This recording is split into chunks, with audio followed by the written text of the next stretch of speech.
Ainda que você não goste de futebol, peço para que dê uma chance a essa série, pelo menos ao primeiro episódio, que começará após a abertura. Por quê? O futebol é um fenômeno fundamental para entender o mundo em que vivemos hoje. Ele foi, muitas vezes, um reflexo do domínio da burguesia, mas também serviu para revoltas populares e criação de identidades populares. Então, há muito mais de futebol no mundo do que do mundo no futebol. Fique tranquilo, não tentarei convencê-lo a gostar de futebol.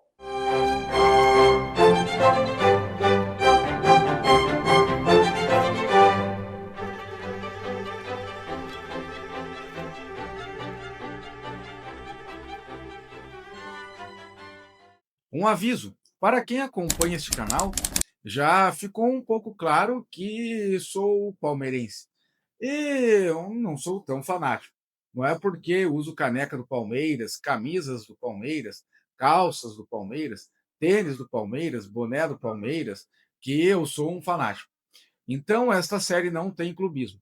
Colocarei durante os episódios momentos marcantes do futebol e de todos os grandes clubes do Brasil e alguns locais do mundo.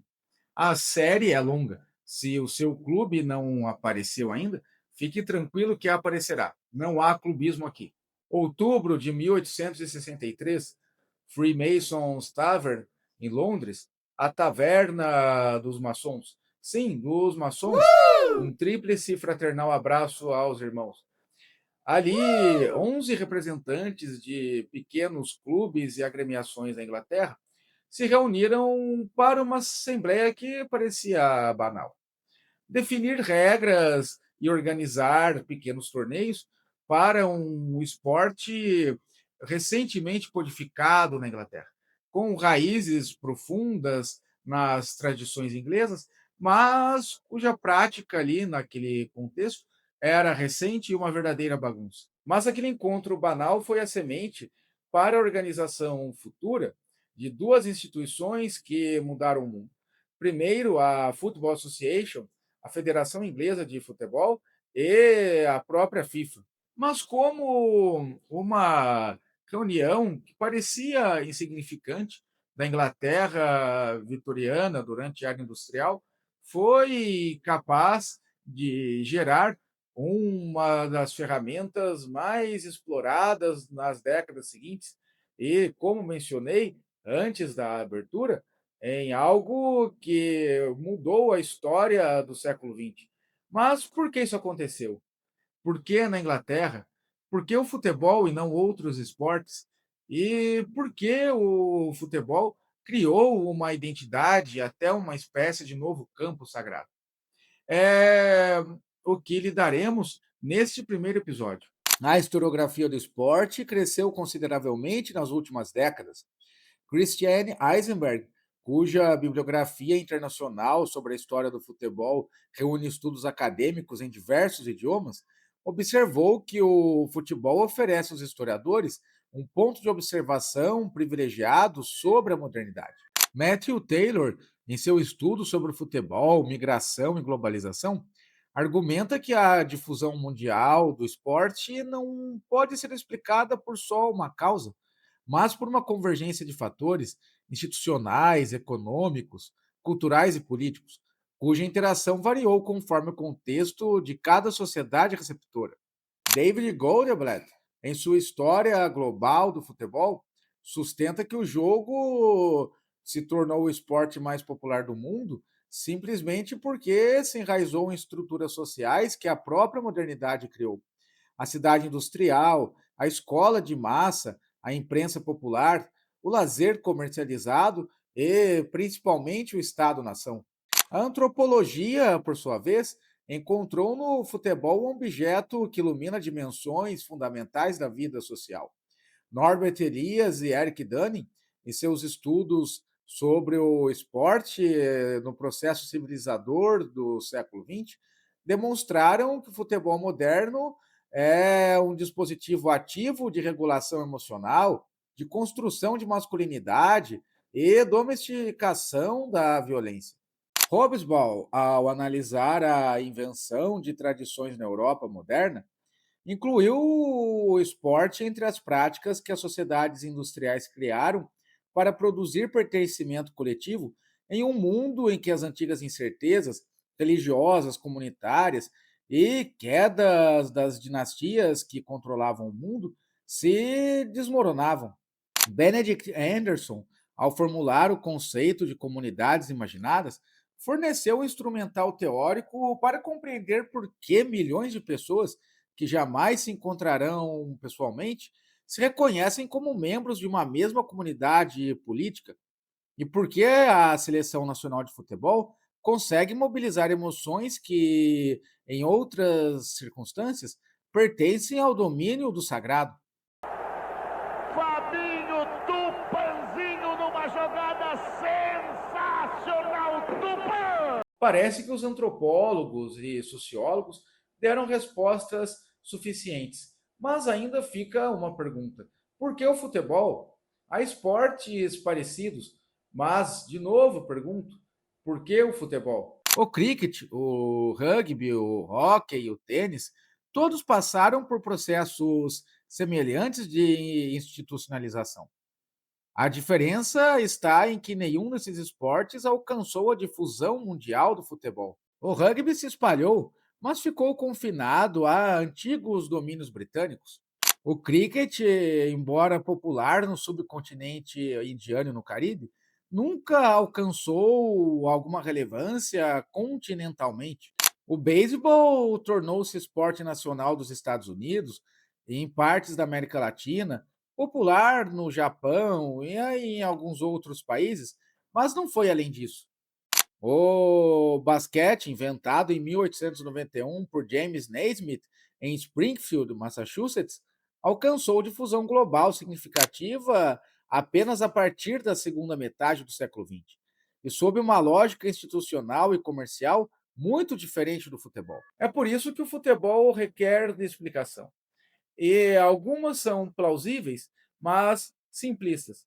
A primeira explicação seria, para o sucesso do futebol, a sua materialidade. Você não precisa de 22 pessoas para praticar futebol. Dá para praticar até com duas.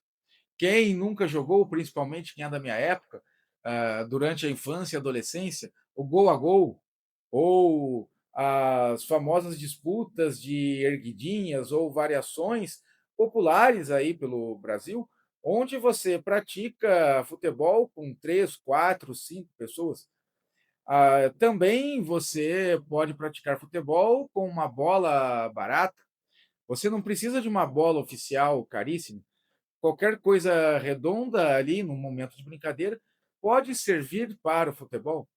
E você não precisa de um campo com as dimensões oficiais para jogar futebol, não precisa de um local coberto ou bem específico.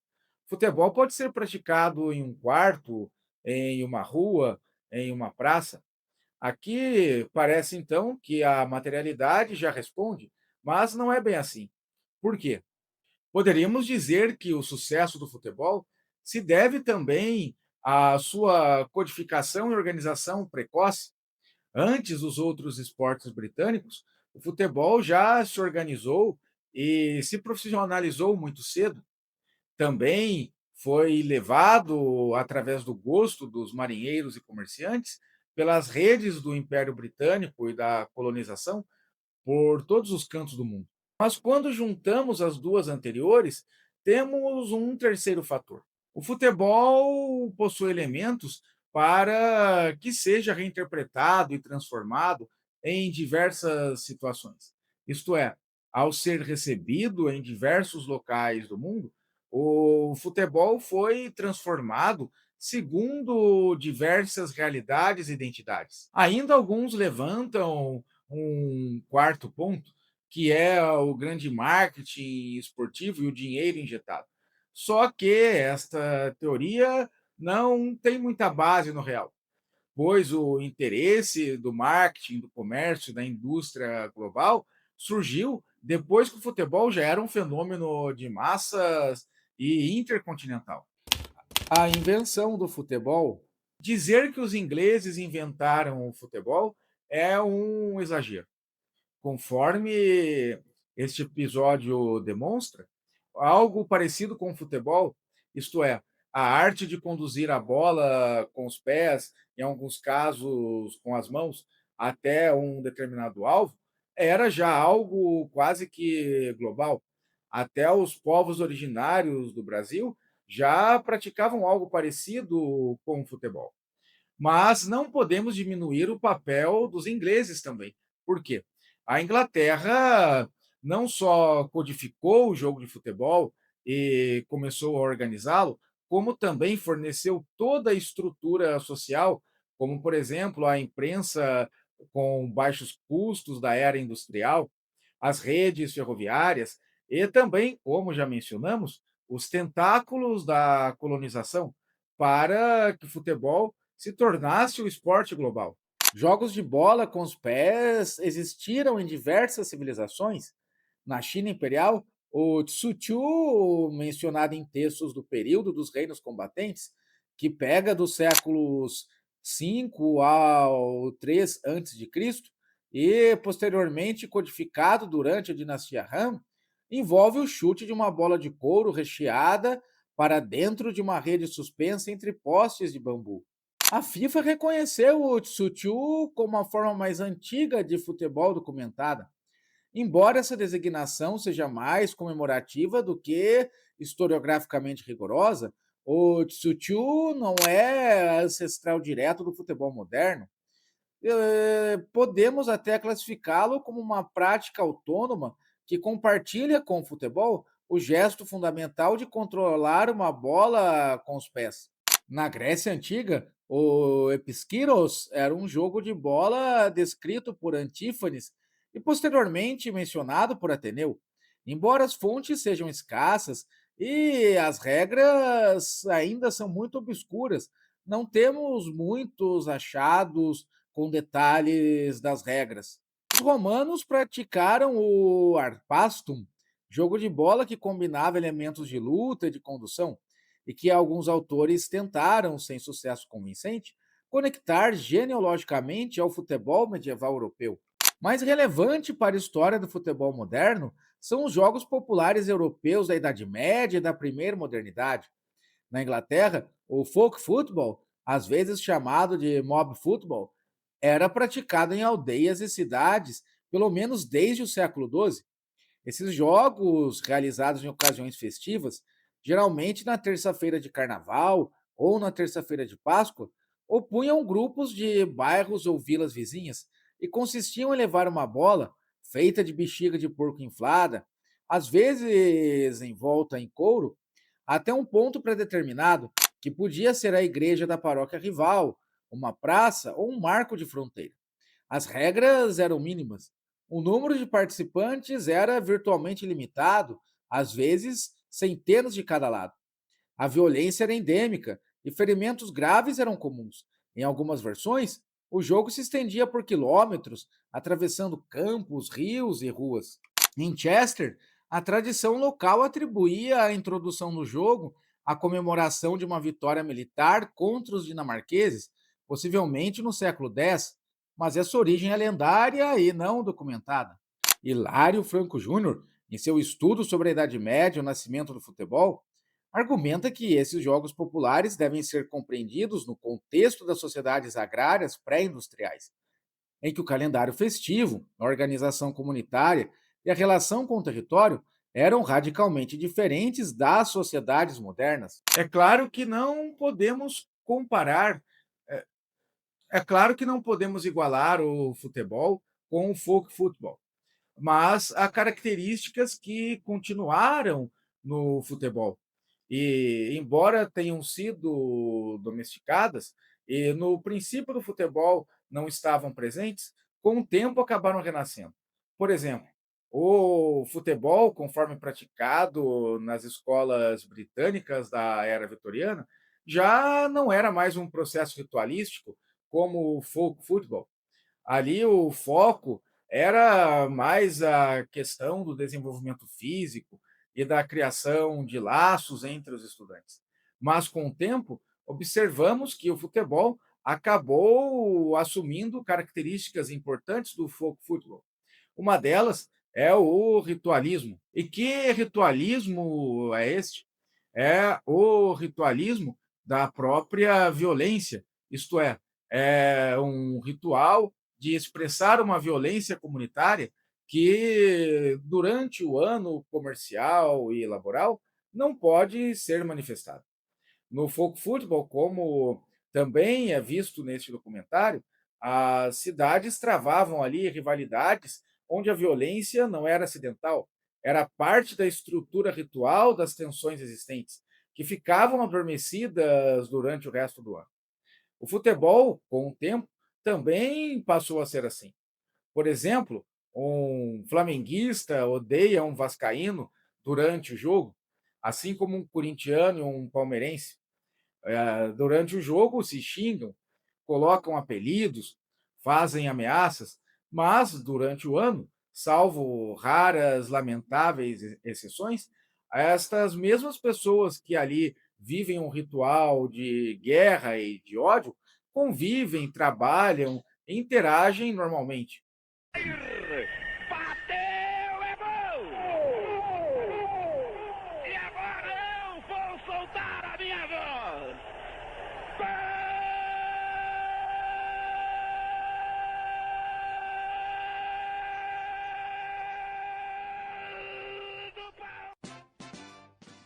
Jogos semelhantes existiram em outras partes da Europa. Na França, o chule era praticado desde pelo menos o século XII, especialmente na Normandia, na Bretanha e em Picardia. Na Itália, o calcio fiorentino, codificado no século XVI em Florença, era um jogo de elite praticado por aristocratas em ocasiões festivas e possuía regras mais elaboradas que o folk football inglês, o que não o tornava, entretanto, um precursor do futebol moderno, pois desapareceu e não deixou descendência institucional direta. Na Escócia, o Bar Game sobrevive em versões modificadas em algumas cidades até hoje.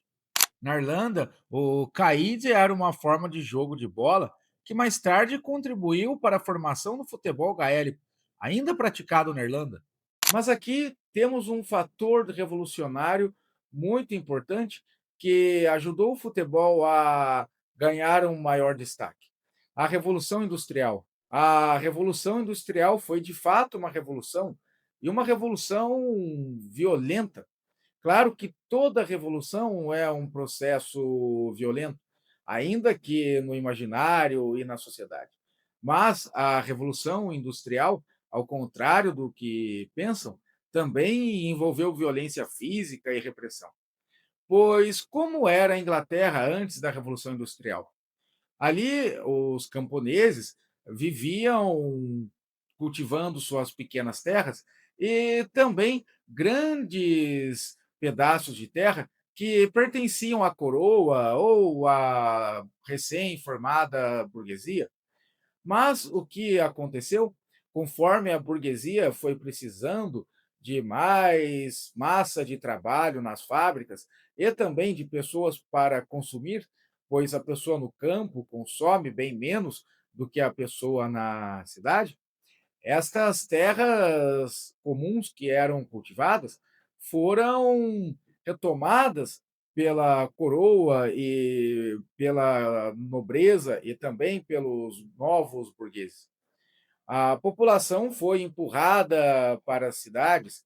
A Inglaterra deixou de ser um reino de vida campesina para um local de grandes centros urbanos. A industrialização produziu cidades grandes e densas, Manchester, Birmingham, Leeds, Sheffield, cuja população trabalhadora, concentrada em fábricas e bairros operários, tinha um tempo de lazer diferente do camponês, o domingo livre, após a redução das jornadas de trabalho, através de legislação laboral surgida por protestos dos trabalhadores, e também o Saturday Half Day, a meia jornada de sábado, que se generalizou a partir da década de 1850, também depois de muito protesto. e o intervalo semanal regular contribuíram para isso. Esse tempo de lazer estruturado criou uma demanda por formas de recreação que fossem compatíveis com a vida urbana e com a disciplina do trabalho industrial. A segunda transformação foi a urbanização. Em 1800, cerca de 20% da população inglesa vivia em cidades. Em 1850, mais de 50%. Em 1900, quase 80%. A cidade industrial criou condições sociais que favoreceram o futebol de formas que a aldeia rural não oferecia. Concentração populacional suficiente para formar equipes e atrair plateias, espaços urbanos como parques, terrenos baldios e ruas que podiam ser improvisados como campos, transportes coletivos, ônibus e trens que permitiam deslocamento de equipes e torcedores, e uma vida associativa densa, clubes, sindicatos, igrejas, bares e pubs que serviam como base para a organização de times. A terceira transformação foi a escolarização. As escolas públicas inglesas, como a Harrow, a Charterhouse, a Westminster e outras, desempenharam um papel crucial na transformação dos jogos populares em esportes codificados. Nas escolas, o jogo de bola era praticado como parte da educação física e moral dos jovens, e cada escola tinha suas próprias regras. Na escola rugby, por exemplo, era permitido correr com a bola nas mãos. Já na escola de Harrow, não. Quando alunos de escolas diferentes se encontravam nas universidades, especialmente em Cambridge e Oxford, eles tentavam jogar juntos e descobriam que suas regras eram incompatíveis. A necessidade de unificação tornou-se prática. Embora algumas tentativas para codificar as regras do futebol já tivessem ocorrido antes de 1863, elas são ignoradas em relação à formação do futebol. Como, por exemplo, as regras de Cambridge, de 1842, são ignoradas porque ainda permitiam que a bola fosse conduzida com as mãos, pelo menos em alguns momentos, pelos jogadores de linha. Mas como podemos interpretar de uma forma mais profunda o processo que começou ali no Bar dos Maçons em 1863? Temos um processo chamado civilização dos costumes, algo marcante na formação da modernidade europeia. Antes da era industrial e também um pouco antes do iluminismo, as festas populares eram marcadas por um tipo de êxtase dionisíaco, isto é, eram festas com jogos populares, com excesso de violência, de algazarra e, inclusive, de mortos e feridos. Mas por que ocorreu a troca entre os antigos jogos populares dos festivais, tão selvagens e extáticos, por esportes agora marcados por regras codificadas, federações, árbitros e até intervenção de órgãos governamentais? Seria uma grande tolice resumir este processo a um mero avanço da técnica.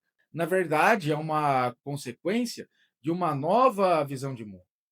A era industrial marcou a transformação do trabalho, que era algo ligado ao campo, às guildas, que funcionavam como sociedades secretas e fraternais, do trabalho quase que autônomo, do trabalho manual, para um trabalho que agora era marcado pelo rigor das indústrias, isto é, horários bem definidos, a produção em série.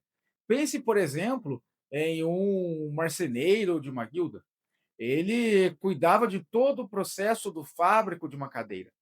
Ele fazia uma cadeira ou uma mesa com as suas mãos e cuidava de todo o processo de fabricação. Já na era industrial, foi notado que a produção era mais rápida quando feita em série, e a série dividia as funções da montagem da cadeira. Uma pessoa cuidava de serrar apenas uma parte, outra pessoa cuidava de serrar outra parte, outra de colar aqui e ali, outra só de invernizar e assim por diante. O trabalho agora passa a ser regulado, passa a ser controlado, inclusive, pelo capital da burguesia. Agora, o capital da burguesia era quem regulava, quem produzia o quê, como produzia, em qual horário e assim por diante. Mas nós sabemos que a violência humana pode ser regulada, mas não pode ser abolida. Como aquela sociedade dos antigos festivais havia acabado, e quando uma identidade acaba, uma outra deve substituí-la. E assim que o futebol, e não só o futebol, mas também o esporte moderno, se tornou em uma instituição para regular segundo os novos critérios da sociedade e também canalizar a violência, o êxtase e a necessidade humana por rituais. É por isso que alguns antropólogos classificam o futebol como uma das tradições inventadas pela modernidade para substituir as antigas formas existenciais da sociedade pré-industrial. As comunidades campesinas, as já mencionadas guildas e os festivais do campo haviam perdido todo sentido na sociedade industrial e na cidade. Mas eis que os clubes de futebol começam a se popularizar. E note que os clubes de futebol se popularizam com seus espaços sagrados, os estádios, seus escudos, hinos, cânticos e, inclusive, violência ritualizada. Não é um exagero dizer que o futebol ficou tão popular porque ele formou novas comunidades em um mundo que acabara de matar comunidades milenares. E esta tese é comprovada pelo seguinte: nenhuma transformação de tamanha magnitude é simples ou sem traumas. A reunião dos maçons e a codificação das regras causou muita revolta. Os clubes não aceitaram facilmente. Sabe aquele tiozão do no meu tempo que era bom? Pois é, já existia o chato do raiz versus Nutella naquela época.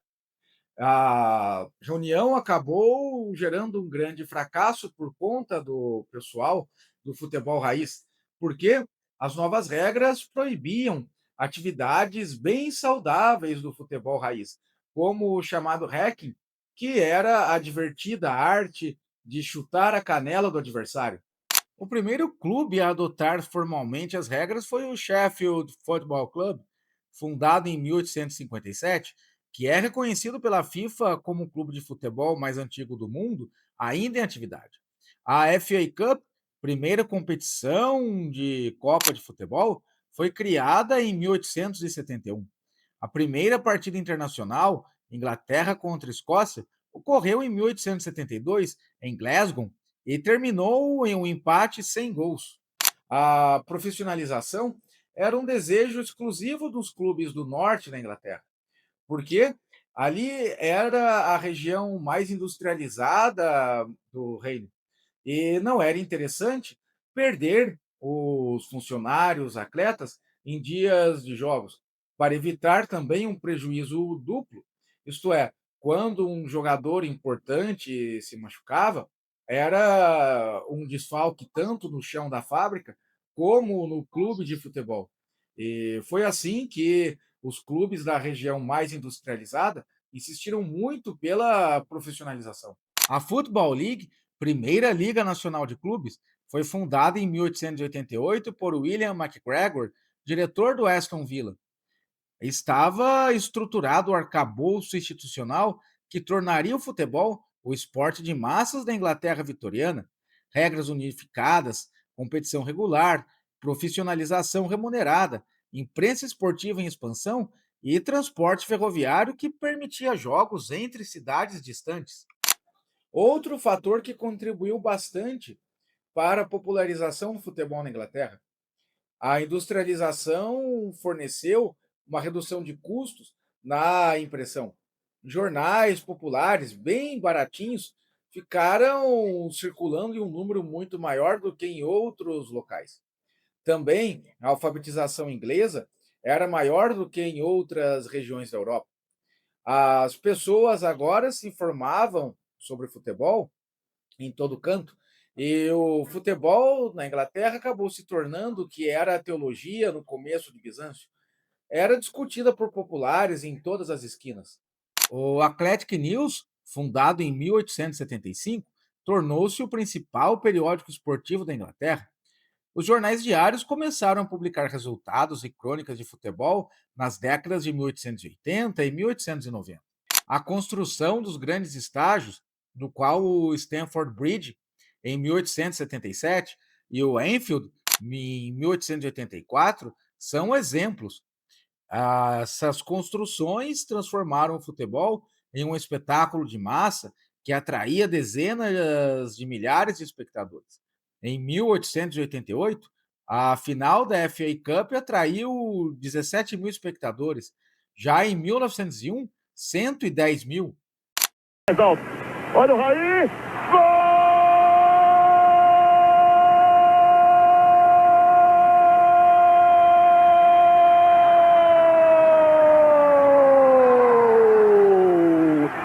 Dele! E aqui começamos a responder por que na Inglaterra. Todos estes fatores, como a forçada urbanização, a indústria do entretenimento que começa a surgir nas grandes cidades, a redução de custos na impressão de jornais, as redes ferroviárias também, todos estes elementos sociopolíticos e econômicos conseguem responder por que a Inglaterra. É por isso que podemos também responder por que não na Alemanha, verbo graça. A Alemanha só conheceu uma unificação em 1871. A industrialização da Alemanha foi poderosa, mas ocorreu de forma um pouco mais lenta do que na Inglaterra e em um cenário sociopolítico bem diferente. Por que não na França? A França também era tão industrializada quanto a Inglaterra, também era um império colonialista, mas um fator muito importante responde por que não. A França era de poder muito mais centralizador. A formação de associações e clubes era um processo bem mais burocrático e dificultoso, o que, obviamente, dificultou o surgimento e o desenvolvimento do futebol ali. A Itália nem se fala. Até 1861, não só como território era fragmentada, como ainda nenhuma unidade linguística possuía. A Rússia, um império também poderoso, mas agrário, com uma imensidão de território, grandes espaços para percorrer, além de, por sua identidade cristã ortodoxa, não ter participado do colonialismo europeu. Isto é, a Inglaterra acabou por codificar e divulgar o futebol em seus princípios justamente pelas tensões sociais que envolveram o processo da Revolução Industrial, da formação da burguesia, da exploração dos trabalhadores e também por valores típicos da era vitoriana, que também receberam impulsos socioeconômicos típicos da Inglaterra que acabamos de analisar.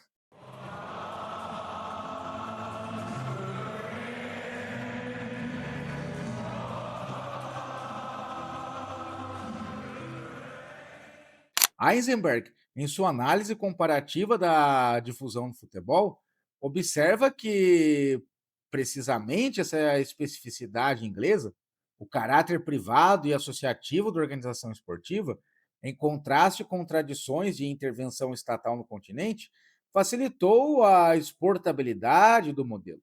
As regras eram simples, escritas, traduzíveis. A estrutura institucional, clube, associação, competição, era replicável. Não era necessário um aparato estatal para criar um clube de futebol.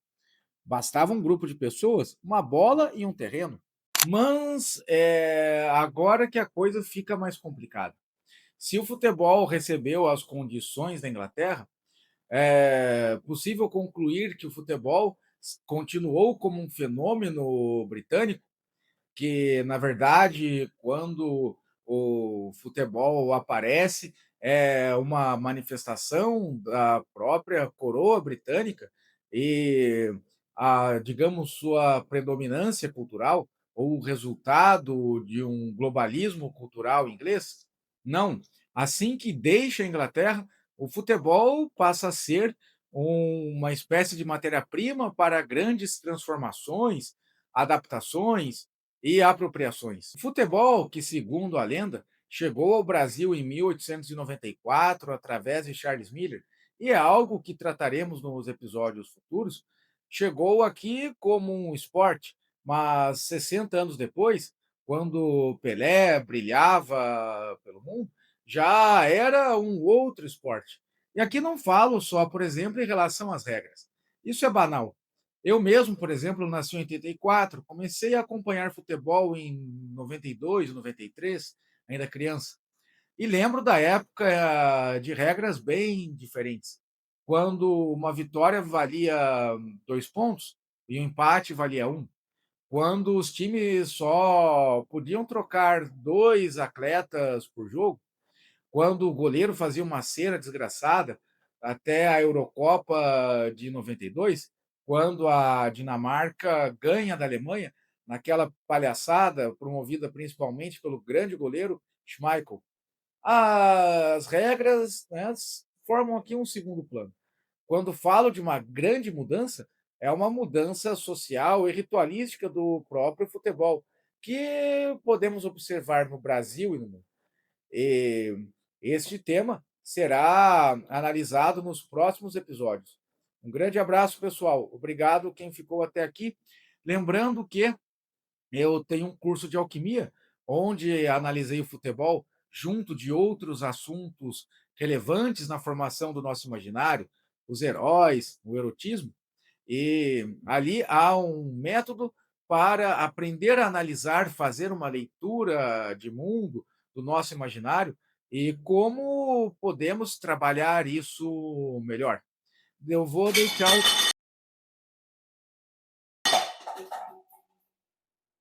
Deixarei o link deste curso aqui nos comentários fixados. Aproveitem enquanto ele está no ar em preço promocional. Um grande abraço, obrigado, pessoal. Até o próximo episódio. Then Jeff Hurst, cool and collected, had the ball in the net. No! It